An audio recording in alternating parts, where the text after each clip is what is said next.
Hello friend, welcome to our channel PR novel stories पे आपका हार्दिक स्वागत है। इस चैनल की स्टोरीज आपको अच्छा लगे तो लाइक और शेयर कर दीजिएगा और इस चैनल को ज़रूर सब्सक्राइब कर लीजिएगा। तो चलते हैं, शुरू करते हैं स्टोरीज को। बहुत सारी कर एक साथ विला में इंटर होती है और बड़े ही रोक के साथ पूरे गार्डन का एक चक्कर लगाकर एक के बाद एक गाड़ियां एंट्रेंस की तरफ बढ़ती है। और ठीक उनमें से एक सबसे बड़ी कर एंट्रेंस के बराबर सामने आकर रुकती है। सभी बॉडीगार्ड जो उन काज में बैठे थे वह पहले बाहर आते हैं। उनमें से ही एक बॉडीगार्ड आगे आकर गाड़ी का दरवाजा खोलता है। दरवाजा खोलते ही मानव बाहर आता है। बाहर आते वह अपने दोनों तरफ देख अपना सूट चीख कर सीधा विला के अंदर कदम बढ़ा देता है। जैसे ही वह अंदर आता है उसकी नज़र सोफे पर ठहर जाती है जहां सिया पूरी तरह से सोफे पर पसरी हुई थी। उसके आसपास दो तीन स्नैक्स, कोल्ड कॉफ़ी, चिप्स के पैकेट रखे हुए थे। सामने टीवी पर एक एक्शन मूवी चल रही थी जिस पर इस वक्त फाइटिंग सीन चल रहा था। वही सिया दुनिया से बेखबर उसे मूवी में पूरी तरह से खो चुकी थी और अपना पूरा ध्यान लगाकर एक्शन सीन को देख रही थी। मानव जो अभी अभी अंदर आया था, सिया को ऐसे खुद की बजाय किसी और चीज़ पर इतना ध्यान देकर देखकर उसे बिल्कुल अच्छा नहीं लगता। उसके चेहरे के एक्सप्रेशंस थोड़े डार्क हो जाते हैं और वह अपने कदम सिया की ओर बढ़ा था और ठीक सिया के सामने आकर खड़ा हो जाता है, जिसकी वजह से टीवी ब्लॉक हो जाती है। और सिया जो कब से पूरी तरह से फिल्म में डूबी हुई थी, अचानक आए इस आपत्ति की वजह से उसका पूरा मूड भंग हो जाता है और वह चढ़ते हुए सामने दिखती है। सामने उसे मानव दिखाई देता है, जिसे देखकर सिया थोड़ा चिड़चिड़ा होते हुए और गुस्से के साथ रहते हैं। खड़ूस, क्या कर रहे हो? साइड ऑटो फाइटिंग सीन चल रहा है, मुझे देखना है, जल्दी साइड हो जाओ। ये कहकर वह मानव का पैर पकड़ उसे एक तरफ खिसकने की कोशिश करते हैं। कहाँ हमारा मानव, कहाँ हमारी सिया? वह उसको एक इंच तक नहीं मिला पे। उसने बहुत कोशिश की पर मजाल है मानव एक इंच भी मिला होगा। ये देखकर सिया का मुंह बच्चों जैसा हो जाता है और वह कहते हैं, क्या फ़ायदा सुबह उठकर इतनी गधा मजदूरी करने का, जब मैं इस पहाड़ जैसे आदमी को एक इंच भी नहीं दिला सकती। लानत है मुझ पर। ये सब उसने बहुत धीमी कहा था पर मानव ने उसकी बातें सुन ली थी और उसके हिले होठों को भी देख लिया था। इसलिए वह दो कदम आगे बढ़कर सिया को देखा है और कहता है, कुछ कहना है तुम्हें? जिस पर सिया अपनी आंखें बड़ी करके मानव को लेकर फिर मुंह से ना कहते हुए सर हाँ में हिलाते हैं, फिर सारन में हिलाते हुए मुंह से हाँ निकाल दिए, जिस पर मन उसे अपनी इंटेंस आंखों से देखा है। तो सिया जल्दी से पलके झपके हुए कहते, मैं कह रही थी कि मैं अभी यहाँ से जा रही हूँ। इतना कहकर वह पीछे मुड़ और बिजली की रफ्तार से वहां से गायब हो गई। वही लीला आंटी जो मानव को आता देख उसके लिए पानी लेकर आए थे, उन दोनों की ऐसी प्यारी नोटबुक देखकर मुस्कुरा होती है और मानव को पानी का गिलास बढ़ाते हुए कहती है, सारी दुनिया को डरा सकती है, सबको अपने इशारों पर नवा सकती है और आपके सामने बच्चों जैसे हरकतें करती है। देखो कैसे भाग गई ये लड़की, किसी से नहीं डरती सिवाय आपके, देखो कैसे भाग गई। वही मानव उनकी बातें सुनता है पर कुछ रिएक्ट नहीं करता, बस ग्लास से दो घुट पानी पीता है और सीधा सीढ़ियों से होते हुए अपने कमरे की तरफ चल देता है। पर सीढ़ियां चढ़ते चढ़ते बीच में रुकता है और कुछ सोचकर उसके चेहरे पर एक डेविल मुस्कुराहट आती है। वह कहता है, डिनर रेडी करके आप सभी सर्वेंट क्वार्टर चले जाए, किसी को रोकने की जरूरत नहीं, आपको भी नहीं। इतना कहकर वह वापस से ऊपर की ओर चला जाता है। ना ही उसने लीला आंटी को कुछ एक्सप्लेनेशन देने की जरूरत समझी, नहीं उन्हें कुछ पूछने का मौका दिया। वही लीला आंटी कुछ समय तक मानव को देखते हैं, फिर उसके कहे मुताबिक जल्दी से सारा डिनर रेडी करके सभी सर्वेंट के साथ वहां से चली जाती है। इन सब में लगभग रात के 9 बजे बज जाते हैं। वही अपने कमरे में सिया ईश्वर बेड पर पसरी हुई थी और वेट कर रही थी कि कब लीला आंटी उसे डिनर के लिए बुलाए, क्योंकि डिनर का समय तो हो चुका था। लेकिन कमाल है, आज उसे आंटी बुलाने नहीं है। वह इस बारे में सोच ही रही थी कि तभी उसके मोबाइल पर एक नोटिफिकेशन आए। सिया ने तुरंत मोबाइल अपने हाथ में लिया और मोबाइल चेक किया। मोबाइल पर आया मैसेज देखकर उसका मुंह बन जाता है। उसे बहुत चिचिड़ाहट हो रही थी, जिससे वह इतना बचने की कोशिश कर रही थी, इतना भाग रही थी, अब उसके पास कोई ऑप्शन नहीं था, उसे जाना ही था। दरअसल मानव ने उसे अपने कमरे में अभी के अभी आने का मैसेज किया था, जिसे देखकर सिया का ऐसा रिएक्शन था, क्योंकि उसे पता था आज फिर से उसने कुछ ना कुछ गड़बड़ की है, इसीलिए एक खड़ूस उसे अपने पास बुला रहा है। पर कोई और ऑप्शन ना होने की वजह से सिया जल्दी से वॉशरूम में जाती है। फ्रेश होकर अपना हो लिया कपड़े ठीक करती है, क्या ही ठीक करना है, एक ओवरसाइज टी शर्ट और उसके अंदर शॉर्ट्स पहने थे, पैरों में स्लीपर, बालों की पोनीटेल, हाथ में मोबाइल, हो गई रेडी। फिर वह अपने भारी कदमों के साथ मानव के कमरे की ओर बढ़ जाती है, पर वह अंदर नहीं जा रही थी, वह दरवाजे पर खड़ी थी। बार बार उसका हाथ डोर के हैंडल लॉक पर जाता, फिर वह कुछ सोचकर अपना हाथ पीछे लेते, एक दो बार ऐसा क्या, फिर कुछ सोचकर जैसी ही वह पीछे मुड़ अंदर से आवाज आई, चुपचाप अंदर आओ। ये सुनकर सियानी अपनी आंखें मिर्च, फिर कोई और ऑप्शन नहीं था, इसलिए हिम्मत कर दरवाजा खोलकर अंदर गई, पर अंदर जैसा उसने सोचा था वैसा कुछ नहीं था। उसे लगा था उसने फिर कुछ गलती की होगी और मानव ने उसे कमरे में दांतों के लिए बुलाया होगा, पर अंदर का तो माहौल ही कुछ और था। इस वक्त मानव ने लोअर और ब्लैक कलर की शर्ट पहनी हुई थी और वह इस वक्त सोफे पर बैठा अपने मोबाइल पर कुछ चेक कर रहा था। वही सफ़र के सामने रखे राउंड टेबल पर खाना रखा हुआ था। ये देखकर सिया को चैन की सांस आए और धीरे धीरे कदमों से चल वह मानव के पास आ जाती है और टुकुर टुकुर मानव को देखने लगती है। मानव उसकी तरफ ना देखते हुए मोबाइल में देखते हुए ही कहता है, मुझे देखकर ही पेट भरना है या खाना भी खाना है, वैसे मुझे कुछ प्रॉब्लम नहीं है, देख सकती हो ऐसे। मन की ऐसी बात सुनकर सिया का मुंह बन जाता है और फिर मानव को देखकर धीरे से कहते हैं, अपने देखने लायक क्या है जो मैं आपको देखूं जब मेरे सामने इतना टेस्टी खाना हो। और वह जाकर मानव के बगल रखे एक सिंगल सीटर सोफे पर बैठ जाती है। वही मानव भी मोबाइल साइड में रख अपना डिनर करना शुरू करें। दोनों ही शांति से डिनर कर रहे थे। डिनर करते वक्त सिया बीच बीच में नजरें चुराकर मानव को देखने लगती है, पर मानव अभी बिल्कुल शांत था, ना वह कुछ रिएक्ट कर रहा था, ना ही उसके चेहरे पर कुछ एक्सप्रेशंस थे। हमेशा की तरह वह पत्थर जैसा चेहरा लिए बैठा हुआ था। लगभग थोड़े समय बाद दोनों का खाना हो गया। दोनों नहीं प्लेट साइड में रखें और सोफे पर बैठ के फिर सिया यहाँ वहाँ कुछ देखने लगी। ये देखकर मानव ने बिना कुछ कहे एक छोटी सी कटोरी सिया के सामने करती। सिया ने एक्साइटेड होकर वह कटोरी अपने हाथ में ली और देखा तो उसमें दोस्त को आइसक्रीम थी, जिसे देखकर सिया की आंखें टिमटिम आने लगती है। सिया को आइसक्रीम, चॉकलेट और ठंडी चीज़ इतनी पसंद थी कि क्या है बताएं, बंदी ठंडी में भी आइसक्रीम खाती थी, वह भी चबा चबा कर। आइसक्रीम देखकर आइसक्रीम पर टूट पड़ी। अगर वह इस वक्त नीचे डाइनिंग हॉल में होती और लीला आंटी होती ना, तो दो स्कोप की जगह वह पूरा बॉक्स लेकर बैठ जाती। सिया अपने में मस्त होकर आइसक्रीम खा रही थी। आइसक्रीम थोड़ी मेल्ट हो गई थी, जिस वजह से खाते समय कुछ आइसक्रीम सिया के होठों के पास, उसके गले के पास, यहाँ तक कि कुछ उसकी ड्रेस पर भी गिर गई थी।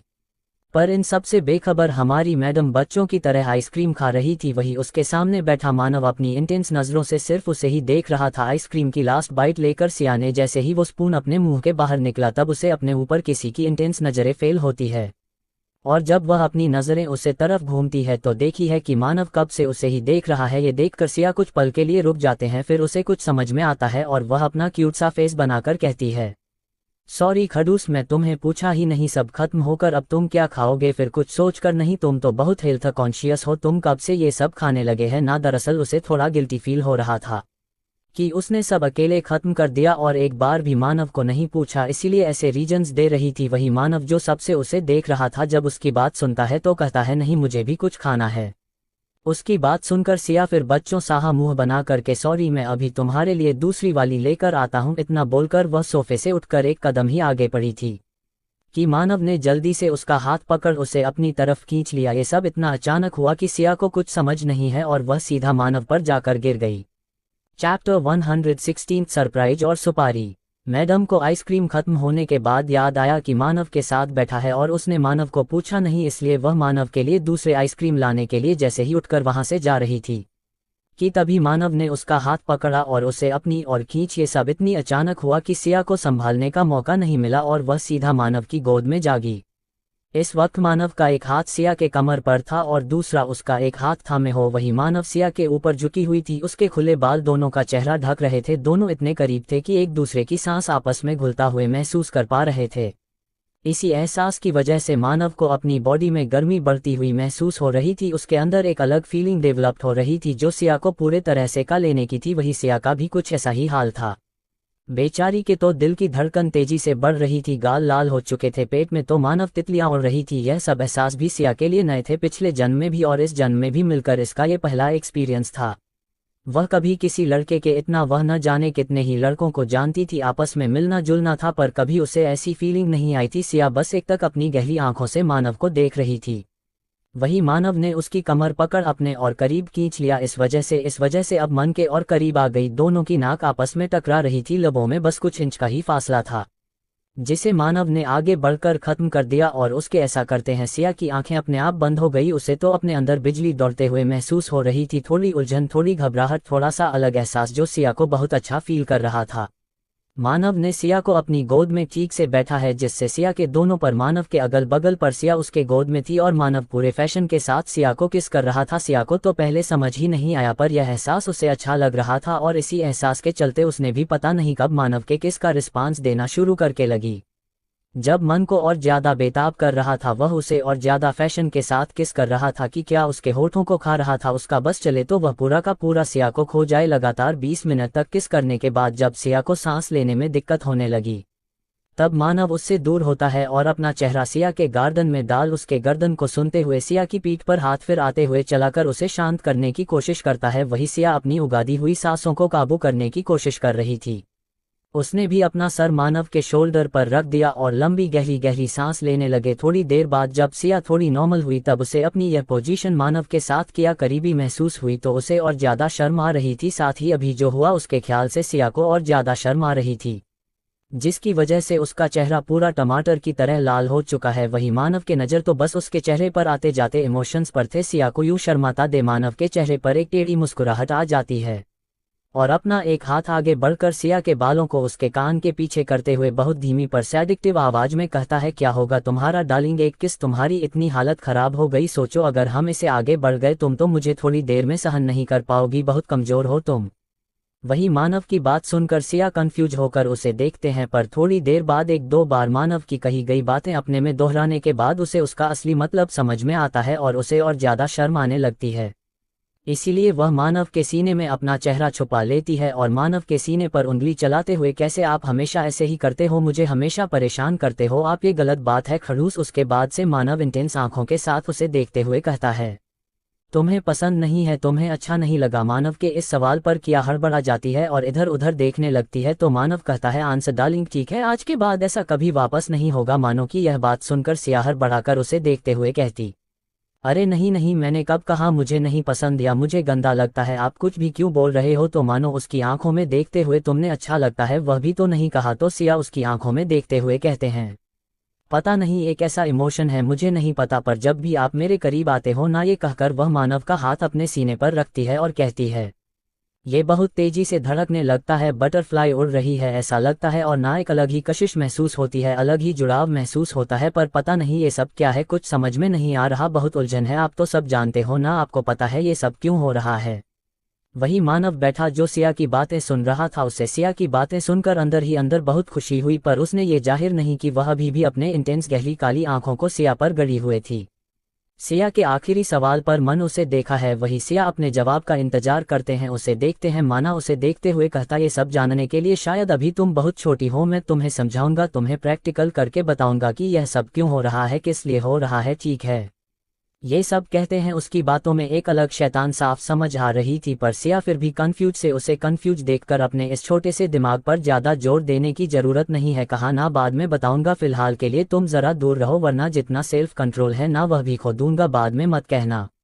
मानव की बात समझकर सिया तुरंत थोड़ा दूर हो जाती है, क्योंकि मानव की बिगड़ती हालत उससे भी महसूस हो रही थी। मानव थोड़ी देर आंखें बंद कर गहरी सांस लेकर अपने अंदर उमड़ रहे जज्बातों को कंट्रोल करता है, फिर सिया के तरफ देखते हुए कहता है, जाकर थोड़ी देर आराम करो और एक बार कल सुबह तुम्हारे लिए एक सरप्राइज है, इसलिए कल कॉलेज मत जाना। मानव के मुंह से सरप्राइज की बात सुनकर सिया एक्साइटेड होकर पूछता, क्या है सरप्राइज। जिस पर मानव उसके माथे पर हल्के से मारते हुए कहता है, सरप्राइज को बता दिया तो वह सरप्राइज क्या है, वैसे भी कल दोपहर को तुम्हें पता चल जाएगा, इसलिए जो जाकर सो जा, वरना। बोलते बोलते उसने अपनी बात अधूरी छोड़ दी और सिया को देखने लगा। वही सिया उसके बस उन अधूरे शब्दों को सुनकर एकदम से पीछे पलटती है और कमरे से भाग जाती है। उसकी ऐसी क्यूट हरकतों पर मानव के चेहरे पर एक मुस्कुराहट आ जाती है, फिर वह अपने बालकनी में आकर एक सिगरेट जलता है और आसमान में चांद को देखते हुए कुछ सोचते हुए सिगरेट के लंबे लंबे कष्ट लेने लगता है। इस वक्त उसकी आंखें बिल्कुल खाली थी, उसके चेहरे पर कोई भी इमोशंस एक्सप्रेशंस नहीं थे जो थोड़ी देर पहले सिया के साथ होते समय थे। मानव अभी अपनी सिगरेट पी रहा था कि उसके बगल में रखा उसका फोन बजने लगता है। मानव एक नज़र स्क्रीन पर आ रहे हैं नाम को दिखता है और कॉल पिक कर लेता है। दूसरी तरफ से उसे कुछ बताया जाता है जिसे सुनकर उसके चेहरे के एक्सप्रेशंस ठंड हो जाते हैं। फिर वह अपनी वही खतरनाक कोल्ड वॉइस में, कैसा है, उन सबको शैडो के रात के डिनर के लिए शैडो के पास भेज दो, बहुत दिन हो गए हैं उसने शायद भरपेट डिनर नहीं किया है, और एक बात, यह सारी न्यूज़ और वीडियो उन सभी के पास पहुंच जाना चाहिए जिन्होंने मानव बजाज से पंगा लेने की कोशिश की है। मानव ने इतना कहकर अपना कॉल कट कर दिया और सामने शांत को देखते हुए डेविल तरीके से मुस्कुराते हुए कहता है, कितने भोले हैं लोग, उन सबको लगता है कि सामने वाला शांत है, कुछ नहीं कर रहा, इसका मतलब वह कमजोर हो गया है। वह बेवकूफ़ हो, ये क्यों नहीं सोचते? शेर जब 2 कदम पीछे लेता है वह डरकार नहीं लेता, शिकार पर झपटा मारने के लिए ले रहा होता है। बेवकूफ़, इतना कहकर वह सिगरेट को वही नीचे फेंक अपने पैरों से मसलते हुए मून को देख रहा था। वही सिया भागकर अपने कमरे में आ चुके थे। उसे बहुत शर्म आ रही थी। उसे यह मानव का करीब आना किस करना बहुत अच्छा लग रहा था। वह इन सब के बारे में सोच ही रही थी कि तभी उसके दिमाग में यह चीज़ है कि आखिर मानव उसे रेडी रहने के लिए क्यों कह रहा था। कल क्या है, कौन सा सरप्राइज देगा वह मुझे कल, क्योंकि मानव उन लोगों में से नहीं है जो वह रोमांटिक चीज़ या कुछ ऐसा फेनवे में करे, घूमने ले जाया, कुछ जो भी हो, कुछ ना कुछ तो बहुत सीरियस होने वाला है, क्योंकि यह खड़ूस एक नंबर का खड़ूस है। इसे बेकार की उम्मीद नहीं लगा सकती हूँ, कुछ तो है, पर क्या। ये सोचते सोचते वह बेड पर आकर लेट जाती है और इस बारे में सोचने लगती है। वही इन सब के बारे में सोते सोते कब उसकी आंख लग जाती है उसे खुद पता नहीं चलता और वह गहरी नींद में सो जाती है। वहीं दूसरी तरफ एक सुनसान इलाके में, जो दिखने में किसी बस्ती की तरह लग रहा था, आसपास कच्चे मकान थे और वहां पर रह रहे लोग शायद से बहुत गरीब लोगों परिवार से थे जो वहां पर रहकर अपनी रोजी रोटी कमाते थे। इस इलाके में एक मकान था जिसके आसपास बहुत से लोग खड़े थे। ज्यादातर आदमी थे, दिखने में बहुत भद्दे और गुंडे किस्म के लग रहे थे। ज्यादातर तो शराब पीकर यहाँ वहाँ गिर पड़ रहे थे। आसपास चल रहे लोगों के साथ बेवजह झगड़ा कर रहे थे, गाली गलौज कर रहे थे। वहां से गुजरने वाली लड़कियां, औरतें उन पर अपनी बुरी नज़र डाल गंदे गंदे कमेंट्स दे रहे थे। और वह जो लोग वहां से जा रहे थे, आ रहे थे, वह बस उन सब की यह सभी चीज़ बर्दाश्त कर रहे थे, क्योंकि उनमें इतनी ताकत नहीं थी कि वह उन गुंडों से भीड़ जाए। वह वहां के बहुत खतरनाक गुंडे मावलियों का इलाका था। वहां पर तो बहुत से ऐसे भी लोग थे जिन पर बहुत सारे केसेस इस वक्त चल रहे थे। सुपारी लेकर या यूं कहे पैसों के बदले ये लोग कुछ भी काम करने के लिए तैयार हो जाते थे। वही उसे एरिया में बने एक घर जो दिखने में बहुत अच्छा लग रहा था, वहां पर बने दूसरे घरों के मुकाबले वह घर बहुत अच्छा और लग्जरियस लग रहा था। वही उसे घर के आसपास बहुत से लोग हाथों में हथियार लिए उसे घर की निगरानी कर रहे थे, शायद गार्ड थे वहां के। इस घर के अंदर इस वक्त सोफे पर इस वक्त 2 लोग बैठे हुए थे। दोनों ने व्हाइट शर्ट व्हाइट पैंट पहने हुए थी। दोनों नहीं, बहुत सारा सोना ज्वेलरी पहनी हुई थी। पूरे किलो के भाव में सोना लाकर बैठे थे दोनों। उनमें से एक था उसे गुंडों के ग्रुप का लीडर विजय दादा, जो बहुत लंबा चौड़ा हटाकटा आदमी था। उसका चेहरा भी बहुत खतरनाक था और ऊपर से उसके सर पर कोई बोल नहीं थे, पूरा चमन था। बैठा उसका छोटा भाई राजा, जो हूँ बहू उसकी तरह ही तैयार होकर बैठा था। विजय दादा की बात अगर वहां पर किसी की चलती थी तो वह था ये राजा। राज ने भी बहुत सारा सोना हाथों में गालों में पहना हुआ था, यहाँ तक कि उसके जूते भी सोने के बने हुए थे। दोनों चलती फिरती सोने की दुकान थे। दोनों भाई बिल्कुल एक जैसे लग रहे थे, बस फर्क इतना था कि हमारे विजय दादा पूरी तरह किस चमन थे। उनकी फसल पूरी तरह से मिट चुकी थी और वही राज की फसल दिन दुगनी रात चौगुनी बढ़ती जा रही थी।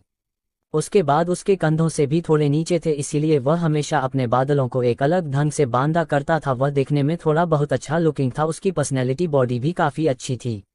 उसे लगता था कि वह सबसे ज़्यादा हैंडसम सेक्सी आदमी है। कोई भी लड़की एक नज़र उसे देखकर उसे पर फिदा हो जाएगी, ऐसा उसका भ्रम था जिसमें वो आज तक जीता आ रहा था और इस भ्रम को आज तक किसी ने नहीं छोड़ा था।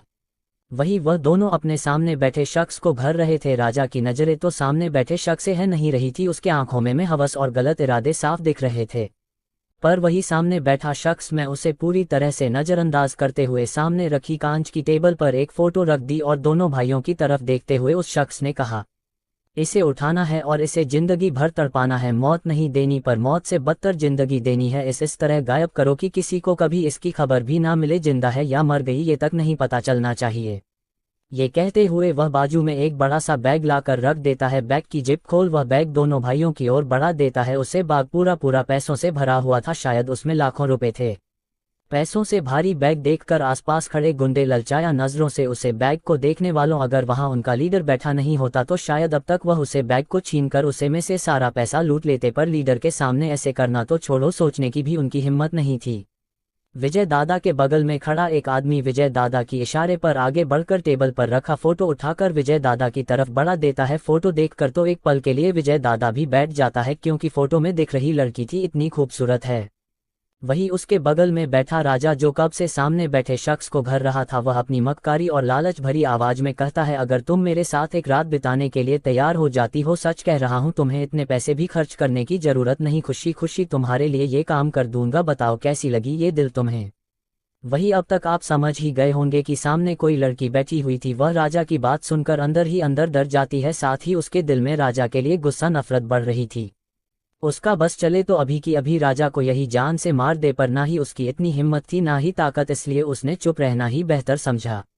वह दोनों भाइयों की तरफ देखते हुए कहती है, यह आधी पेमेंट है, आधी पेमेंट कम होने के बाद आप सबको मिल जाएगी। फिर राजा की तरफ देखकर कुछ सोचकर वह कहते हैं, ये जो लड़की है ना, यह मुझे भी कई ज़्यादा सुंदर है। अगर तुम चाहो तो हर रात इसके सारे बिता सकते हो, मुझे कोई प्रॉब्लम नहीं है, बस इसे आसानी से मौत नहीं मिलनी चाहिए।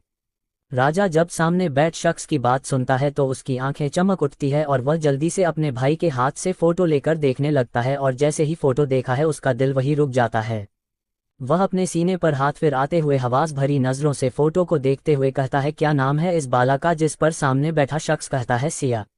राज ये नाम सुनकर अपने चेहरे पर एक डेविल मुस्कुराहट लाते हुए कहता है, सिया अब बनेगा मैं तेरा पिया। फिर अपने भाई की तरफ देखते हुए छोटे बच्चों की तरह जीत करता है और वह कहता है, भाई अब उनको यह चाहिए बोले तो इस पर अपना दिल आ गया है, मैं इसके साथ पहले मजे करो, फिर आप जो चाहिए वह कर लेना, पर पहले मैं।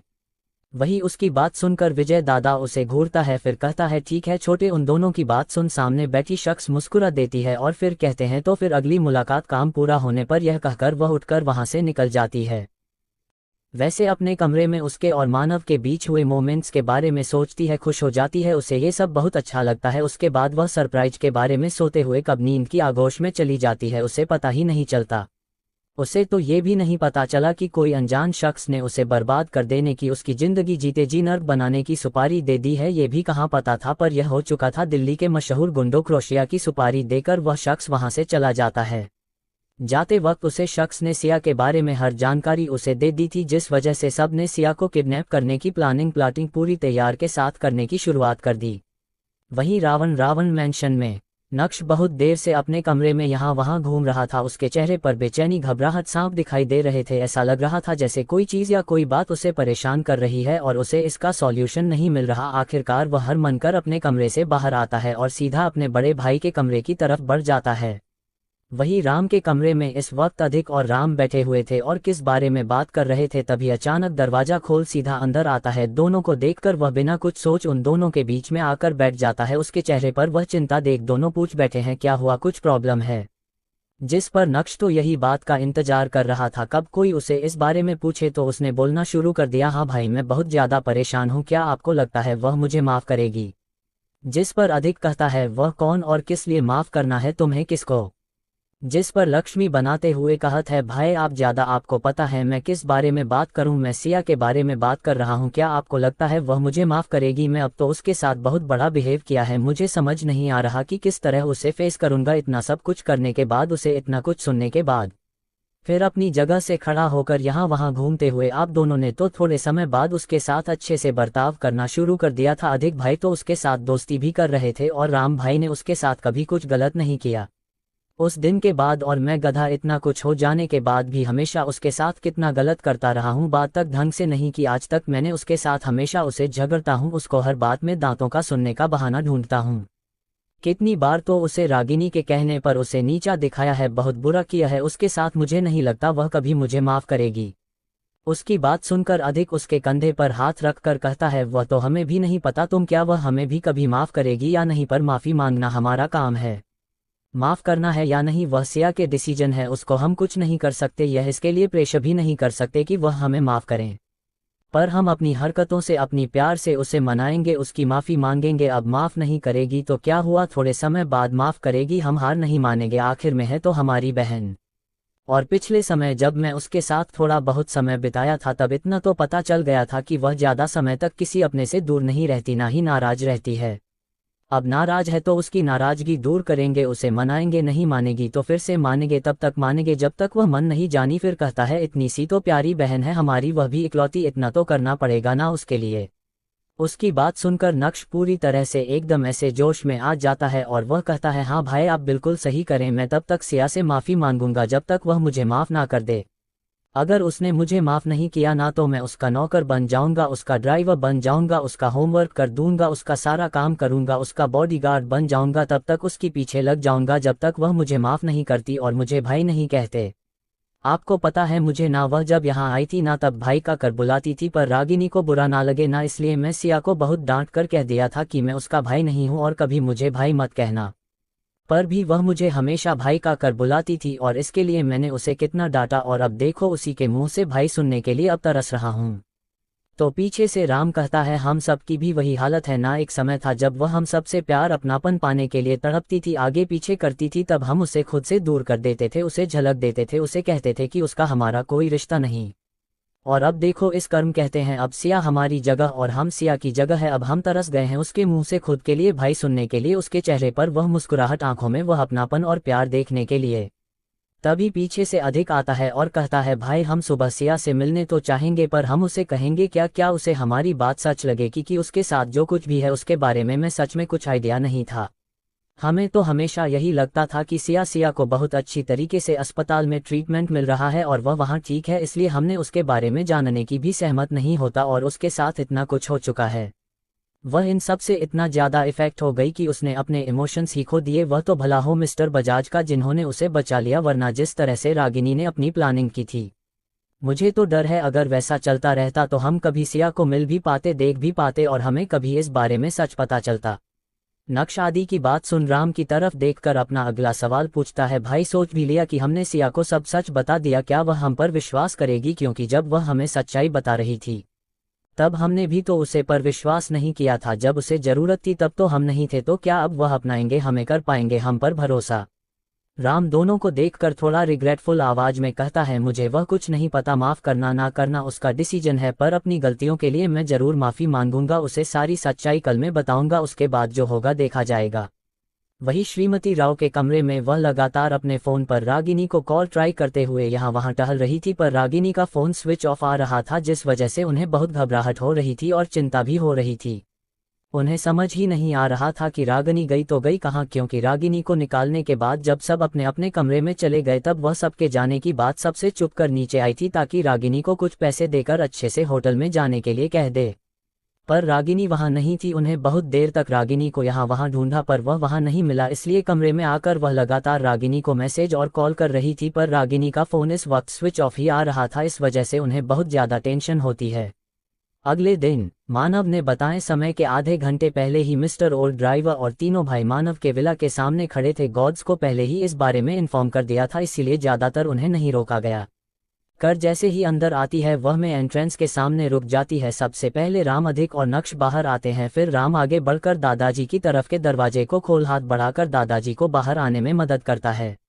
वही नक्श जल्दी से एक तरफ से दादाजी को संभाल कर उन्हें चलने के लिए सहारा देते हुए वह विला के अंदर आ जाते हैं।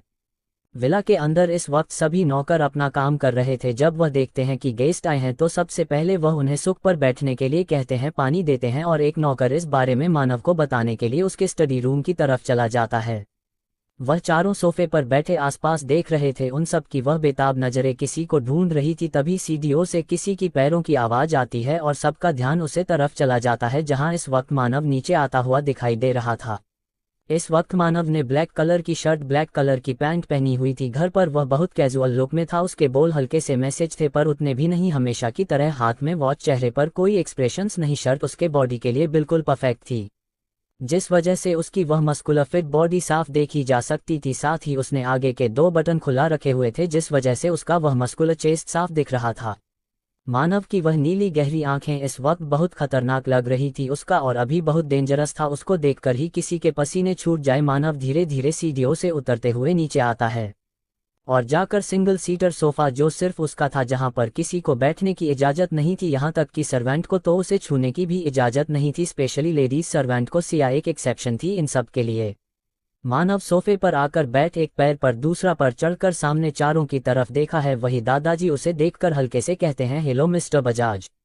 मानव बस हल्का सा सर हमें हिलता है। दादाजी अपनी नजरें यहाँ वहाँ घूमते हुए कहते हैं, सिया कहाँ है? दिखाई नहीं दे रही क्या? आप नहीं बताया हम आ रहे थे उससे मिलने।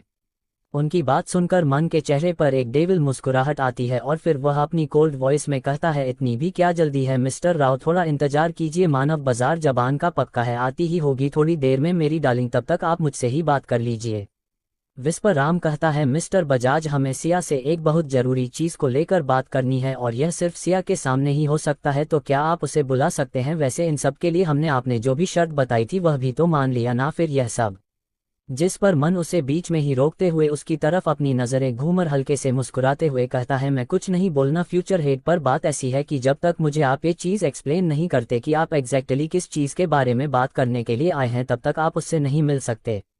मानव की ऐसी बात सुनकर नक्श चिढ़ जाता है और वह थोड़ा चिड़चिड़ा होकर कहता है, ये कैसी बात हुई, हमने आपसे परमिशन मांगी, आपने उसके लिए एक कंडीशन रखे, हमने वह भी एक्सेप्ट की, अब आप हमें और एक कर रहे हैं।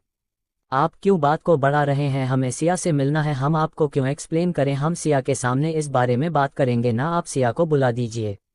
जिस पर मानव उनकी तरफ देखकर उनका मजाक उड़ाने वाले लहजे में करें, वह क्या है, ना मेरी डार्लिंग है, ना थोड़ी सी ज़्यादा सेंसिटिव है, वह किसी से भी हट हो जाती है, खासकर ऐसे लोगों से जिसके साथ उसका पेस्ट में कोई रिलेशन हो। और आप लोगों ने समय समय पर साबित किया है कि जब जब वह आपसे मिले हैं तब तक वह बहुत हट हुई है, इसलिए जब तक ये बात क्लियर नहीं हो जाती कि आप सभी यहाँ क्यों आए हैं और मुझे ये सेटिस्फैक्शन नहीं मिलने की इन सब से उसे कुछ हट नहीं होगा, तभी मैं उसे बुलाऊंगा, इसीलिए मुझे बताइए, वरना दरवाज़ा उसे तरफ है, जिस तरह से आए थे उसी तरह चले जाए। वही मानव की बात सुनकर तो सबकी बोलती बंद हो जाती है। मानव ने बिना हाथ उठा सबके गालों पर तमाचे रसीद दिए थे, क्योंकि उसने जो जो कहा था वह सच था। जब से सिया की लाइफ में वह सब आए थे और जब जब सिया उनके साथ थी तब तक सिया सिर्फ हट हुई थी, उसकी बेइज्जती हुई थी, उसे रुलाया गया था और कुछ लोगों की वजह से तो वह मरते मरते बची थी।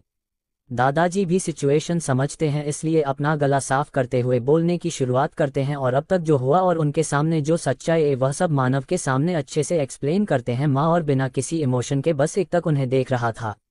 इतना कुछ सुनाने के बाद भी उसके चेहरे पर इतना सभी इमोशंस नहीं था, वह अभी अपने ब्लैक चेहरे के साथ उन सबको देख रहा था। नक्श को तो डाउट हो रहा था ये सुन भी रहा है कि नहीं। सब कुछ कहा जाने के बाद दादाजी चुप हो जाते हैं, उनकी नज़रें नीचे हो जाती है, क्योंकि यह सब दोहराते हुए उन्हें फिर से रिग्रेट वाली फीलिंग ने घेर लिया था। उन्हें खुद पर गुस्सा भी आ रहा था और शर्म भी कि इतने बड़े घर के हेड होने के बावजूद, आर्मी ऑफिसर होने के बावजूद, इतना नाशोहरत होने के बावजूद भी उनकी पोती को ये सब देखना पड़ा, झेलना पड़ा और वह कुछ नहीं कर पाए। साथ ही वह खुद को इन सब के लिए जिम्मेदार ठहरा रहे थे, क्योंकि वही थे जिन्होंने सिया को यहाँ लाया था और सिया के इस सिचुएशन के लिए कहीं ना कहीं वह खुद भी जिम्मेदार थे। ये गिल्ट था उनके अंदर, साथ ही उनकी आंखें भी नाम हो गई थी। दादाजी की शांत हो जाने के बाद अधिक राम की तरफ देखा है, शांति से रिस्पेक्ट के साथ कहता है, मिस्टर बजाज, हमें सच में इन सब का कोई आइडिया नहीं था, हम इतने भी हार्टलेस लोग नहीं हैं जो सिया के साथ यह सब करें। मुझे लगता है सिया को ऐसा लगता है कि इन सब में कहीं ना कहीं हमारा हाथ होगा, हमने ही यह सब सिया के साथ क्या होगा ऐसे उसे लग रहा होगा। हमें बस वह गलतफहमी मिटनी है और आज तक जो कुछ भी उसके साथ हमने बुरा किया है उसके लिए माफ़ी मांगना है और हमारी कोई भी इंटेंशंस नहीं है उसे हर्ट करने के। प्लीज़ आप सिया को भुला दीजिए, हमें उससे माफ़ी मांगनी है। जिस पर मानव के चेहरे पर फिर से एक डेविल मुस्कुराहट आती है और वह अधिक की आंखों में देखते हुए कहता है, तुम सबको क्या लगता है तुम माफ़ी मांगोगे और वह तुम्हें माफ़ कर देगी, यह सब इतना आसान है। जिस पर राम कहता है, पता है आसान नहीं है, पर हम माफ़ी मांगना चाहते हैं, हम वह सब करेंगे जिससे ये सिचुएशन हम ठीक कर पाए, हमारा रिश्ता ठीक कर पाए। हमें पता है कि सिया इतनी आसानी से हमें नहीं माफ़ करें, पर हमें ट्राई तो करनी दीजिए। जब तक वह हमें माफ़ नहीं करती तब तक हम लगातार उससे माफ़ी मांगेंगे, फोर्स नहीं करेंगे, पर अपनी तरफ से कोशिश तो करेंगे ना। ये सब कहते हुए उन चारों की आंखों में नमी उतर आए थे। नक्श के तो आंखों में मोटे मोटे आंसू आ गए थे, उसे और ज्यादा गिल्टी फील हो रहा था। वह आंखों में आए आंसू को सबकी नज़रों से पूछने के लिए हल्के से हाथ मुंह पर फिर आते हुए आंखों में आए आंसू पहुंचने लगता है। तभी उसकी नज़र सामने ऊपर सीडीओ की तरफ जाती है जहां सिया खड़ी थी और उसके आंखों में इस वक्त आंसू थे और उसकी पकड़ वहां बनी सीडीओ के पास के ग्रिल पर कश्ती जा रही थी। वह ऊपर देखते हुए धीरे से कहता है, सिया। साथ ही उसके मुंह से सिया सुन सब पहले उसकी तरफ देखते हैं, फिर ऊपर की तरफ, शिवाय मानव के, क्योंकि मानव को पहले ही सिया की प्रेजेंस फुल हो चुकी थी।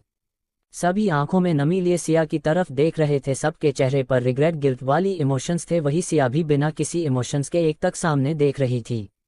उसकी आंखों में आंसू थे जो लुढ़क कर उसके गालों पर आ गए और वह कुछ धीरे धीरे बोल रही थी। क्या बोल रही थी पता नहीं, पर उसके होंठ जरूर हल्के हल्के हिल रहे थे।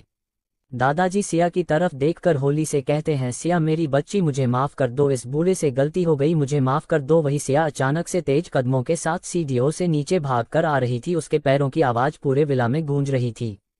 वही सिया को यूं नीचे भागता आता देख दादाजी के चेहरे पर एक सुकून भरी मुस्कुराहट आ गई। उन्होंने अपने भाई फैला दी, सिया को गले लगाने के लिए दौड़ते हुए नीचे आए और अपने कदमों से आगे की ओर बढ़ने लगी। पर सिया सोफे की तरफ न जाते हुए दरवाजे की तरफ भाग रही थी, जिस वजह से सब कंफ्यूज हो गए। दादाजी जो भाई फैलाए खड़े थे वह भी कंफ्यूज हो गए और सब ने मुड़कर पीछे देखा और सबकी आंखें बड़ी बड़ी हो गई। सबके चेहरे पर कंफ्यूजन दिखने लगा। वही यह सीन देखकर मानव के चेहरे पर एक बहुत बड़ी डेविल मुस्कुराहट आ गई, उसके आंखों में एक अलग चमक आ गई। सिया को अपने पास ना आता देख कहीं और जाता देख सब सिया की तरफ देखते हैं। आखिर क्या बात है, सिया कहाँ जा रही है। सभी मुड़कर पीछे देखते हैं तो और ज्यादा शौक हो जाते हैं। सबकी आंखें बड़ी बड़ी हो जाती है और एक तक सब सामने की तरफ देखते हैं।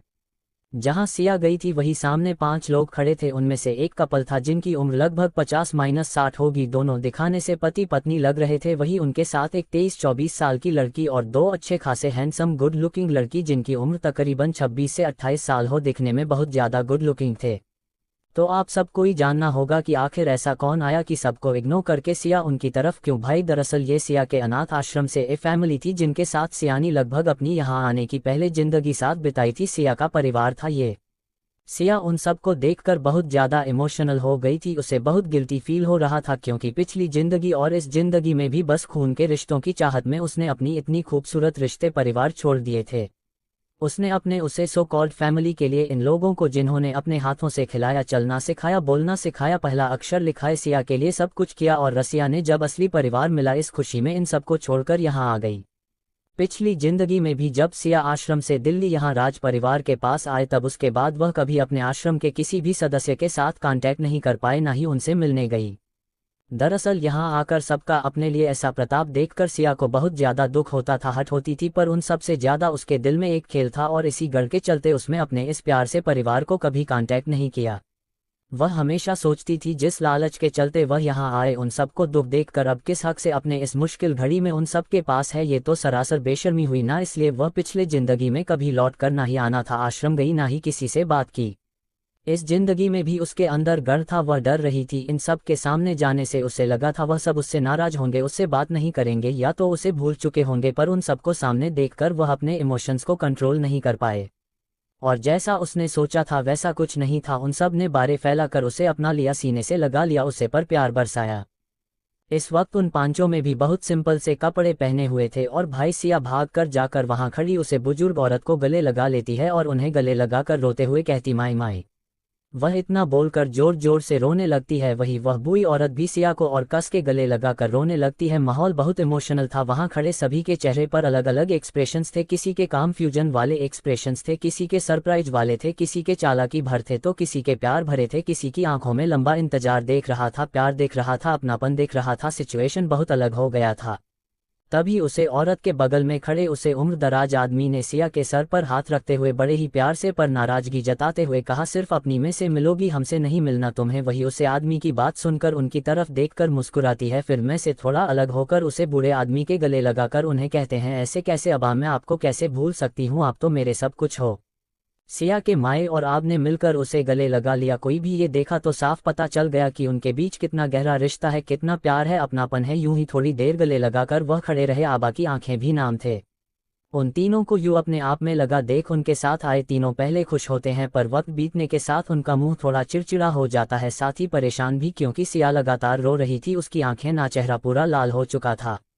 वही कब से वहां पर अपने चेहरे पर एक अलग ही डेविल एक्सप्रेशन लिए मानव के चेहरे के एक्सप्रेशंस डार्क हो गए और उसकी आंखें लाल हो गई। पहले तो उसे यूं किसी का सिया को गले लगाना बिल्कुल पसंद नहीं आया और दूसरी सिया की आंख से बहते आंसू जो उसके बर्दाश्त के बाहर थे, इसीलिए उसने अपने कदम सिया की ओर बढ़ा दिए। पर तभी उनमें से वह लड़की सिया का हाथ पकड़ रहती है। अब बस सिया, अब कितना रोएगी देख, पूरा चेहरा बंदर की तरह लाल हो गया है। और क्या तू सिर्फ माए और अबा मिलेगी, हमसे नहीं मिलेगी? इस लड़की की बात सुनकर सिया खेल मुस्कुरा देती और फिर उन दोनों से अलग होकर उसे लड़की को गले लगाती है और कहती है, कैसी हो आप ताई, आपको पता है मैं आप सबको कितना मिस करती थी, हमेशा खालीपन महसूस होता था, देखो आज वह खालीपन भी नहीं रहा, आप सबको देखकर मैं बहुत मिस किया आप सबको। इतना बोल तो और कसकर अपनी ताई को गले लगा लेती। यही हाल कुछ उसके तारीख का था जो थोड़ी देर पहले सिया को रोने के लिए डांट रही थी, वही सिया के गले लगाते हैं खुद रो पड़ी। उसके बाद उसके पीछे खड़े दोनों बॉयज सिया और उसे लड़की को घर रहे थे। तभी सिया की नज़र उनके उन जलन से भरे चेहरे पर गई तो उसकी हंसी छूट गई। वह अपनी ताई से अलग होकर दोनों की तरह बढ़ी और एक साथ दोनों को गले लगा लिया। दादा बॉयफ्रेंड आप भी आगे, मैंने आप सबको बहुत मिस किया, कब से तरस रही थी आपसे मिलने के लिए, आपके पास आना था लेकिन आप सब मेरे पास आ गए। ये कहकर उसे कसकर गले लगा लिया। दोनों लड़कों ने भी सिया को कस के गले लगा लिया। एक खालीपन था सब में जो एक दूसरे के करीब आकर मिलकर पूरी तरह से भर गया था। तभी सिया उन दोनों से अलग होती है और फिर अपने मायरा और अब्बा के पास जाती है, उन दोनों का हाथ पकड़ती है और उन्हें और बाकी सबको अंदर आने के लिए कहते आप सब यहाँ क्यों खड़े, चलो अंदर बैठकर बात करते, मुझे आपको किसी से मिलवाना है, बहुत स्पेशल है, एक से नहीं बहुत सारे, सबसे मिलने जल्दी जल्दी आया कहकर लगभग वह खींचते हुए उन्हें हाल में ले आई जहाँ पर बाकी सभी खड़े थे। सबके चेहरे पर कन्फ्यूजन साफ दिखाई दे रही थी। जो सिया और उसके साथ आए वह 5 भी अच्छे से समझ गए थे। सिया पहले तो उन सबको हाल में लेकर आती है, उन सबको सोफे पर बिठा दिए हैं और जल्दी से वहां पर खड़े एक सर्वेंट से कहती है आप जल्दी से पानी वगैरह ले लिए, और वह उन सबको देखकर मानव की तरफ बढ़ जाती है जो थोड़ी दूरी पर खड़ा उसे घूर रहा था। उसके चेहरे पर आ रहे एक्सप्रेशंस बहुत डरावने थे, खासकर उसकी आंखें। सिया उसके पास आती है, अपना छोटा सा हाथ मानव के बड़ी सी हथेली में रख उसे थामती है और मानव को खींचते हुए अपने साथ लेकर उन दोनों के सामने खड़ी हो जाती है और फिर सबकी तरफ देखते हुए कहती है ताई, दादा, माए, अबा, ये है मेरा खड़ूस, मेरा सेवियर, मेरा। कहते कहते वह शांत हो जाती है और फिर बात बदलते हुए कहती है इनका नाम मानव बजाज है, मैं इन्हीं के पास रहती हूँ और यह मेरा बहुत ख्याल रखें। फिर मानव की तरफ देखकर अपनी चाहत की आवाज में रहती है, वैसे तो तुम इन सबको जानते होंगे पर मैं फिर से तुम्हें इन सबको मिलती हूँ क्योंकि यह मेरा परिवार है, यह मेरी ममाए और मेरे अब्बा है, और फिर ये है वैशुताई। फिर उसे 28 साल के लड़के की तरफ उंगली करते हुए कहती है ये है विराट दादा, और फिर सत्य की तरफ उंगली करते हुए कहती है और यह है सत्य मेरा बॉयफ्रेंड, ये सब मेरे मुंबई के आशियाने के फैमिली मेंबर से। यह कहते हुए वह उनके बारे में बताने लगी। वही राव परिवार को भी अब तक समझ आ चुका था, किसी या बचपन से जी अनाथ आश्रम में पाली बढ़ी, यह सभी वहाँ के लोग हैं जो सिया को जानते हैं और सिया को मिलने आए हैं। पता नहीं क्यों पर सिया को उनके साथ इतना खुश देखकर उन्हें अच्छा नहीं लग रहा, पर वह कुछ कह नहीं सकते थे, हक भी तो नहीं था कुछ कहने का। अब तक तो सब सही था, पर जैसे ही सिया ने मेरा बॉयफ्रेंड कहा, मानव की पकड़ सिया के हाथों पर काश गई और उसका आसपास का और बहुत ज्यादा डार्क और खतरनाक हो गया। वहां आसपास खड़े सभी को अचानक ठंडी महसूस होने लगी, साथ ही ऐसा महसूस हो रहा था जैसे उन्हें सांस लेने में दिक्कत हो रही है। सिया अपनी बात पूरे करती उससे पहले मानव उसका हाथ पकड़ता है और लगभग खींचते हुए अपने लंबे लंबे कदमों के साथ सिया को वहां से ले जाते हुए सीढ़ियों की तरफ चला जाता है। वहां जितने भी थे सभी शौक में चले गए कि अचानक ये क्या हुआ और मानव सिया को क्यों ले जा रहा है। वही सियाचिन अपनी दुनिया में मगर बातें बता रही थी, अचानक ऐसे खींचे जाने से और घसीटा जाने से अपनी दुनिया से बाहर आए और उसने देखा कि मन उसे लगभग घसीटते हुए अपने साथ ले जा रहा है। वह कुछ खाने के लिए अपना मुंह खोलकर मानव की तरफ देखती, तभी मानव के उन एक्सप्रेशंस को देखकर उसकी हवाएं उड़ गई। उसे पता नहीं क्यों पर एक अनजाने डर ने घेर लिया। वही सिया को ऐसा ले जाता देख विराट, जो कि वहां बैठा सिया को प्यार से देख रहा था, उसे शहर नहीं हुआ। वह खड़ा होकर कहता है मिस्टर बजाज, आप परी को कहाँ लेकर जा रहे हैं।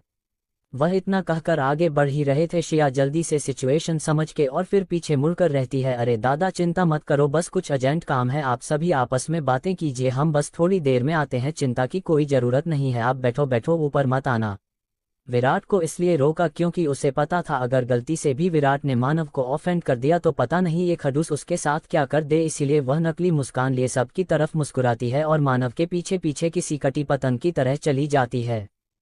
Chapter 119 boyfriend. सिया को देखकर वह सभी इमोशनल होगा। बहुत देर बाद वह उन सबको लेकर अंदर आती है, उन्हें सोफे पर बैठकर सर्वेंट को उनके लिए जल्दी से चाय नाश्ता पानी के लिए कहती है और फिर मानव को उन सबसे और उन सबको मानव से दोबारा मिलती है।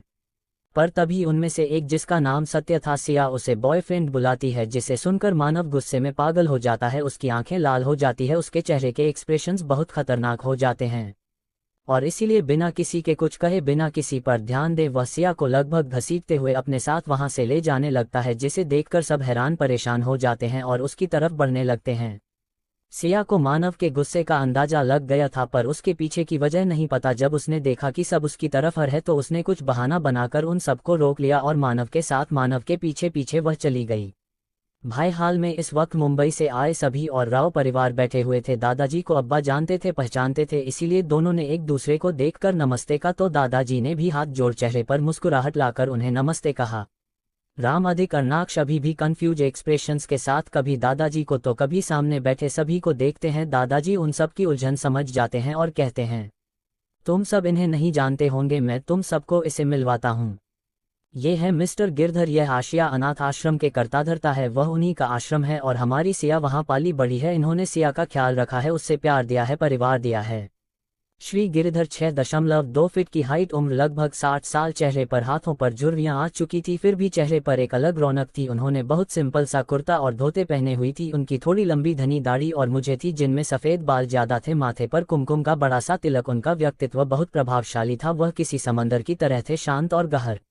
वही उनके बगल में बैठी थी उनकी पत्नी श्रीमती लक्ष्मी, जो उनके साथ आश्रम संभालती है और सभी बच्चों को अपने बच्चों की तरह प्यार देती है। श्रीमती लक्ष्मी 55 साल की थी। उन्होंने इस वक्त बहुत प्यारी पर सिंपल सी साड़ी पहने हुई थी। उनके लंबे घने बालों की उन्होंने एक छोटी बंधी हुई थी, तभी उनके बाल कमर के नीचे तक थे। चेहरे पर एक अलग ही शांति थी जो सामने वाले को एक पॉजिटिव वाइब देती थी। फिर मिस्टर ओल्ड गिरधर जी की तरफ देखते हुए कहते हैं, आप सब इन सब से नहीं मिलेंगे। यह मेरे पोते, यह बड़ा पोता राम है जो इस वक्त हमारी कंपनी संभालता है। यह मेरा दूसरा पोता है अधिक, जिसे खुद की कंपनी शुरू कर एक अलग मुकाम पाया है। और यह हमारा छोटा पोता नक्श, ये गेमिंग इंडस्ट्री में काम करता है। तीनों भाइयों ने भी हाथ जोड़कर उन सबको प्रणाम कहा तो धीरे धीरे जी ने विराट की तरफ उंगली करते हुए कहा, यह विराट है हमारा बड़ा बेटा, इस वक्त एक आईपीएस ऑफिसर है, मुंबई में ही इसकी पोस्टिंग हुई है। विराट उम्र 28 साल, 6.5 की हाइट, गेरुआ रंग, दबंग पर्सनैलिटी और फिजिक्स, शार्प फेसियल फीचर्स, लंबी तीखी नाक, पतले हो उन पर वह मूंछें जो उसकी पर्सनैलिटी को सूट करती है और उसे बहुत अलग भी दिखती है। पुलिस ऑफिसर होने की वजह से उसने अपने बॉडी पर अच्छा खासा काम किया हुआ था। इस वक्त उसने व्हाइट कलर की शर्ट और ब्लैक कलर की पैंट पहनी हुई थी। शर्ट को अच्छे से में किया हुआ था, बालों को अच्छे से सेट किया हुआ था, हाथों में घड़ी बिल्कुल रोहित शेट्टी के मूवीज में होते हैं ना वैसा पुलिस वाला। उसके बाइसेप्स उसने पहने हुए शर्ट से भी साफ देखे जा सकते हैं। चेहरे पर हल्की सी मुस्कुराहट। ये सत्य है, यह एक बॉक्सर है, फिलहाल इंटरनेशनल की तैयारी कर रहा है। सत्य उम्र 26 साल, इनकी भी पर्सनैलिटी किसी हीरो से काम नहीं थी। बॉक्सर थे भैया बड़े तो माशाल्लाह होनी ही बहुत ज्यादा होता और सेक्सी बॉडी थी। ऊपर से उनकी वह जो लाइन स्माइल करते तब उनके गालों पर डिंपल पड़ जाते थे। उनकी ब्राउन आंखें उनके चेहरे को और ज्यादा खूबसूरत बना दी थी। इस वक्त उनके बाल थोड़े ज्यादा लंबे थे, इसलिए उन्होंने आधे बालों को पोनीटेल में बंधा हुआ था और आधा को खुला छोड़ा हुआ था। शर्ट और जीन्स में जबरदस्त दिख रहे थे। और वह हमारी बड़ी बेटी वैशु है, एक स्कूल में टीचर है, बच्चों को पढ़ाते हैं। उन तीनों ने भी हाथ जोड़कर सबको नमस्ते कहा। वैशु, इसकी उम्र लगभग 24 साल, उनकी हाइट लगभग 5.7 फीट थी, दिखने में बहुत खूबसूरत सादगी थी उनके अंदर एक, जो बिना कुछ करे, बिना मेकअप के भी उन्हें एक अलग ही खूबसूरती देती थी। हर कोई उनके तरफ अपने आप खींचना चला जाए। इन्होंने इस वक्त कुर्ता और उसके नीचे जीन्स पहनी हुई थी, हाथ में खड़ा, बालों का पोनीटेल बंधा हुआ था, कानों में छोटे छोटे इयररिंग्स, गले में एक लॉकेट जिसमें रुद्राक्ष था, आंखों में काजल, माथे पर बिंदिया, हाथों में चूड़ियां, सादगी से भरी पर दिल को लुभाए ऐसी।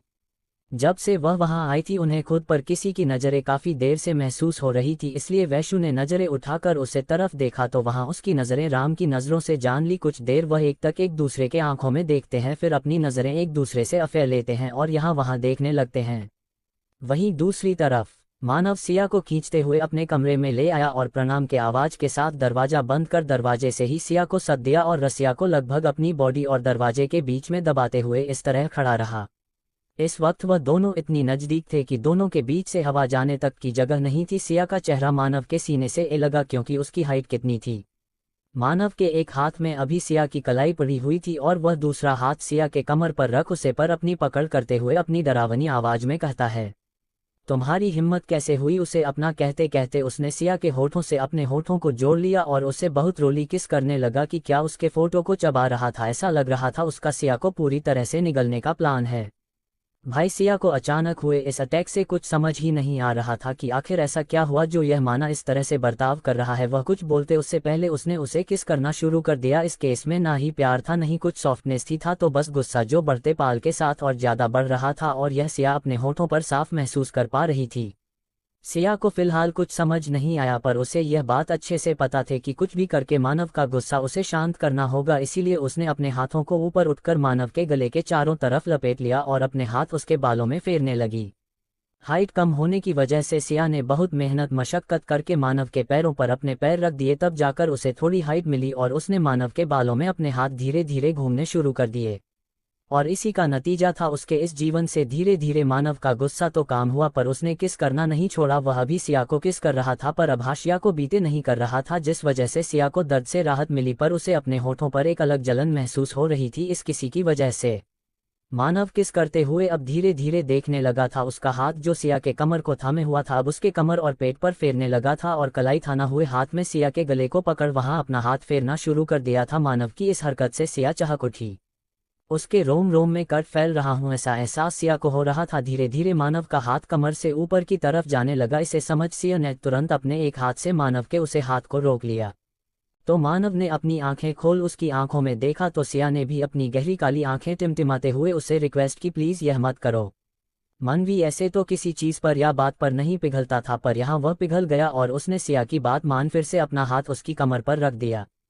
तकरीबन 25 मिनट बाद जब मानव को एहसास होता है कि सिया को अब लगभग सांस आना बंद हो चुकी है, तब जाकर वह सिया के लिप्स को आज़ाद करता है और अपने माथे को सिया के माथे से जोड़ लेता है। उसके दूर होते ही सिया लंबी लंबी सांसें लेने लगती है। वही मानव अपने गहरी आंखों से श्याम को देखने लगता है।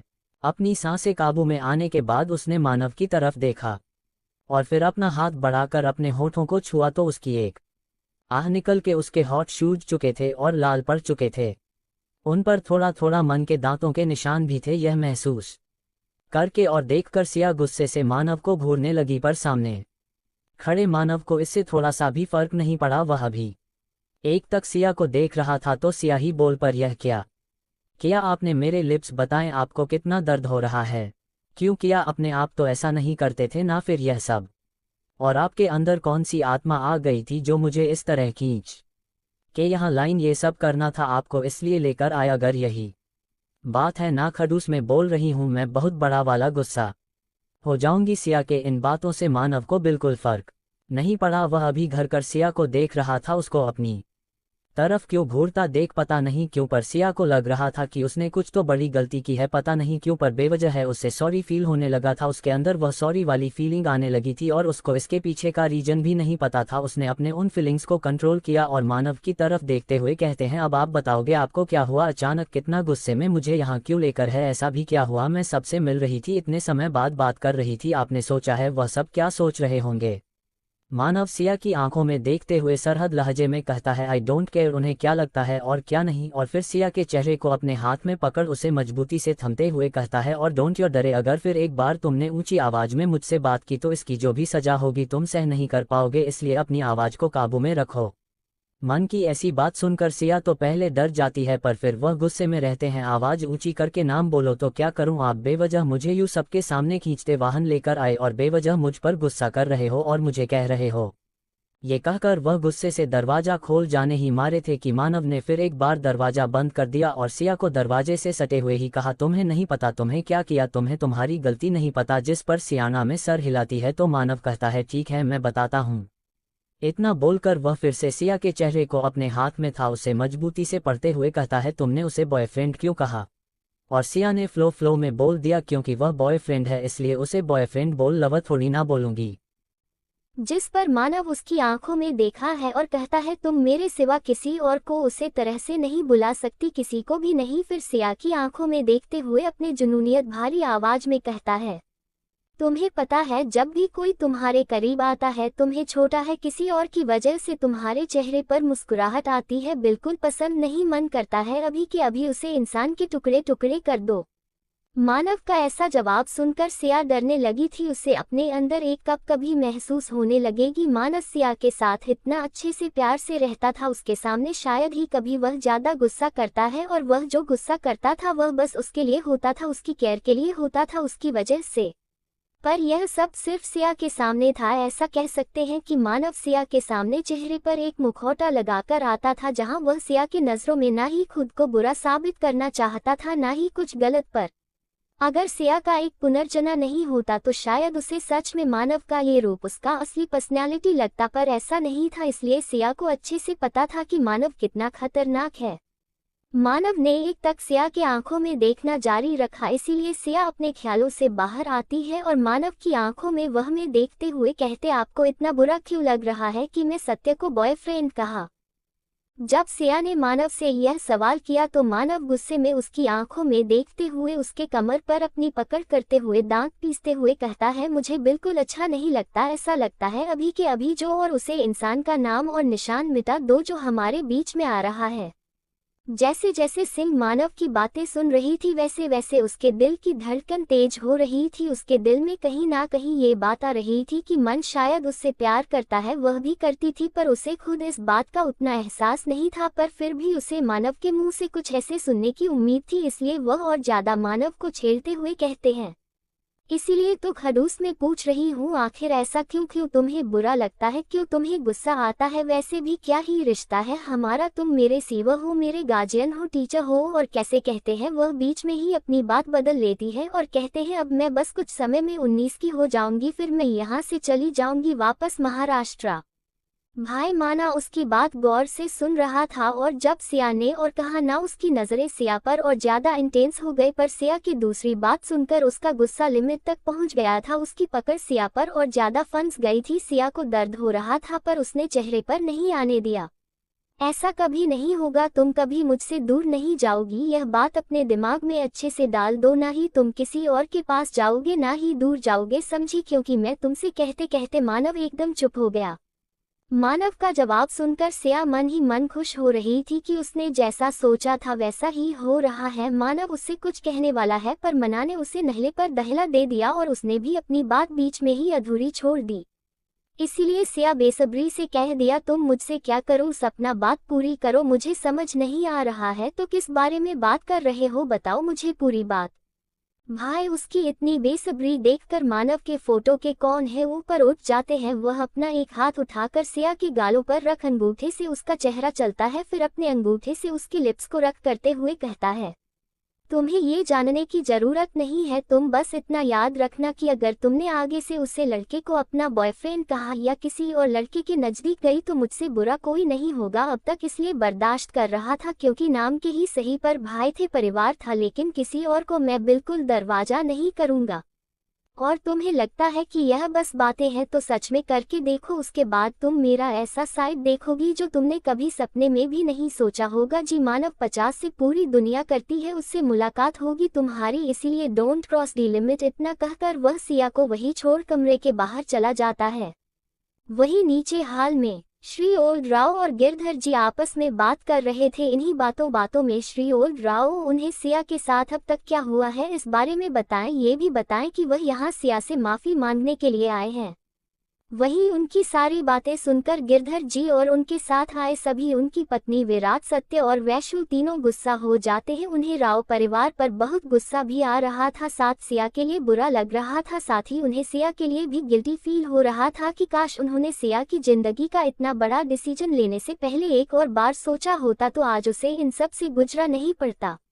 वही सारी बातें सुनकर पता नहीं क्यों पर वैशु अपनी गुस्से से लाल आंखों से राम को देख रही थी। वही पहले राम जो वैशु को कर नजरों से देख रहा था, अब उसने अपनी नजरें चुराना शुरू कर दिया। उसके चेहरे पर शर्मिंदगी साफ दिखाई दे रही थी।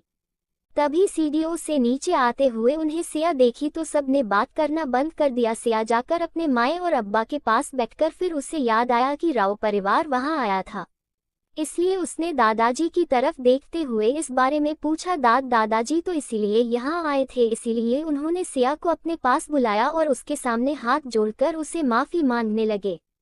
ये देखकर सिया ने तुरंत आगे बढ़कर उनके दोनों हाथों को पकड़ लिया और नीचे कर उन्हें गले लगा लिया और शांत आवाज में कहा, इन सब में आपकी कोई गलती नहीं है, इसलिए आपको मुझसे माफी मांगने की जरूरत नहीं है दादाजी। आपको तो इन सब के बारे में कुछ पता भी नहीं था, और जब तक मैं वहाँ जिन्होंने मुझे परिवार माना था, पोती माना था, प्यार किया था, अपनापन दिखाया था मेरे लिए, आपने वह हर एक चीज करने की कोशिश की जो आप कर सकते हैं, इसलिए आपको बुरा मानने की जरूरत नहीं है। पर मैंने कभी आपको इन सब के लिए जिम्मेदार नहीं माना, कभी भी नहीं, इसीलिए प्लीज आप मुझे यूं माफी मांग कर मुझे और शर्मिंदा मत कीजिए। आपको पता है ना मैं आपसे कितना ज्यादा प्यार करती हूँ, फिर भी आप ऐसे। दादाजी सिया के सर पर हाथ फिर आते हुए कहते हैं, मेरी बच्ची मुझे माफ कर दे, तू भले ही कितना का ले कि इन सब में मेरी गलती नहीं है, पर मुझे पता है गलती मेरी है। मैं जल्दबाजी में बिना कुछ जाने समझे तुझे अपने साथ ले आया, ये तक नहीं सोचा कि जिस तरह मैं तेरे लिए इतना बेसब्र था, अपने के लिए तैयार था, बाकी सब तैयार होंगे ना होंगे। फिर सिया से थोड़ा अलग होकर सिया के चेहरे को हाथ में थाम कर कहते हैं, तेरे साथ इतना कुछ हो गया, तूने इतना सहन किया उसे अस्पताल में, और हम कुछ नहीं कर पाए, दर्द में भी लगाते हुए तो हम सबको याद करते रहे, तड़पती रही, और हम में से किसी को पता भी नहीं था क्या हमारी बच्ची इन सब से गुजर रही है। दादाजी की बातें सुनकर अचानक से सिया को पिछले जन्म में उसके साथ अस्पताल में जिस तरह से टॉर्चर किया जाता था, मारा पीटा जाता था, भूखा रखा जाता, वह सभी यादें उसकी आंखों के सामने घूमने लगी। एक पल के लिए वह जम गई। उसके अंदर जो डर था वह अचानक उसकी आंखों के सामने आने लगा। अचानक उसे वह सब चीज फिर एक बार अपने साथ होते हुए महसूस होने लगी। वह धीरे धीरे डर के मारे पसीने से लटपट होने लगी। वैशु ने सिया के बदलते एक्सप्रेशंस हो भाव नोटिस किया और जल्दी से वैशु सिया के पास जाती है और उसे गले से लगाते हुए उसके पीठ पर हाथ फिराते हुए कहती है, काही नाही झालन बाठाई, काही नाही झालन, शांत शांत, घाबरू नको बघ तुझी ताई ये ना शांत। वैशु ये सब मराठी में बोल रही थी तो सिया ने भी उसे कसकर गले लगाया और खुद को शांत करने की कोशिश करने लगे। बाकी सभी सिया के आसपास आकर खड़े हो गए थे। सभी को सिया की बहुत चिंता हो रही थी, पर सही समय पर वैशु ने आगे बका सिया को शांत कर दिया। थोड़ा शांत होने के बाद सिया सबकी तरफ देखकर कहती है, सगठ्यांना घाबरून टाकलं आम्ही। दरअसल सिया महाराष्ट्र में पाली बड़ी थी, इसलिए उसे मराठी बहुत अच्छे से आई थी और वह सब जब मुंबई में थे तो अक्सर मराठी में ही बातें करते थे। इसीलिए जब सिया की अचानक ऐसी हालत हुई तो वही यीशु के मुंह से आदत अनुसार मराठी में थी। सिया तो बचपन से ही इसकी आदी थी, इसलिए उसने भी मराठी में ही बात की। सिया की जवाब सुनकर माए अब्बा विराट सत्य उनके चेहरे पर रहता है। वही राव परिवार एक्सप्रेशन देखकर समझ गया कि आप सियार ठीक है, पर उन्हें मराठी समझ नहीं आए, इसलिए वह कंफ्यूजन एक्सप्रेशंस के साथ एक दूसरे को देखते हैं पर कहते कुछ नहीं है। श्याम देखकर राम हिम्मत करके आगे आता है, सिया के सामने घुटनों पर बैठता है और अपने दोनों कानों को पकड़कर सिया की आंखों में देखते हुए कहता है, पता है माफी मांगने से सब कुछ ठीक नहीं होगा, ना ही कुछ बदलेगा और माफी मांगने का समय भी निकल गया, पर फिर भी सिया मुझे माफ कर दो। अब मैं तुम्हारे साथ बहुत बुरा किया, बेवजह की सजा मिली तुम्हें हमारी वजह से। तुमने हमेशा हमसे बस प्यार अपनापन चाहा और हम तुम्हें वह तक नहीं दे सके, इसके बदले तुम्हें हमारी वजह से इतना कुछ सहन करना पड़ा। राम अपनी बात बोल ही रहा था कि नक्श और अधिक भी सिया के सामने घुटनों के बल बैठ कान पकड़ लेते हैं। नक्श की आंखों में तो नमी थी, वह इतना ज्यादा शर्मिंदा था कि सिया से नजरें नहीं मिल रहा था। उसने अपना सर नीचे कर रखा था, वही उसके बगल में अधिक खड़ा था, उसने भी अपनी कान पकड़कर अपना सर नीचे किया हुआ था। वही सिया थोड़ा शॉक थी, अचानक इन सबको क्या हुआ, इन सबको सच कैसे पता चला, और यह सब वही सब के बारे में सोचने लगी। उसे कुछ ना कुछ तो गड़बड़ महसूस हो रही थी। राडब्ल्यू परिवार का आज के दिन ही उससे माफी मांगने आना और इस समय उसका महाराष्ट्र से परिवार को उसे यहाँ मिलने आना, इन सब में कुछ तो कनेक्शन है, सब एक साथ कोइंसिडेंस तो नहीं हो सकता। वही सब के बारे में सोच ही रही थी और जब जब वह इस बारे में सोचती उसके दिमाग में सिर्फ एक नाम आता, मानव। सिया को इस बात का शक तो हो गया था कि जो कुछ हो रहा है उसके पीछे कहीं ना कहीं मानव का हाथ जरूर है, पर शोर नहीं थी।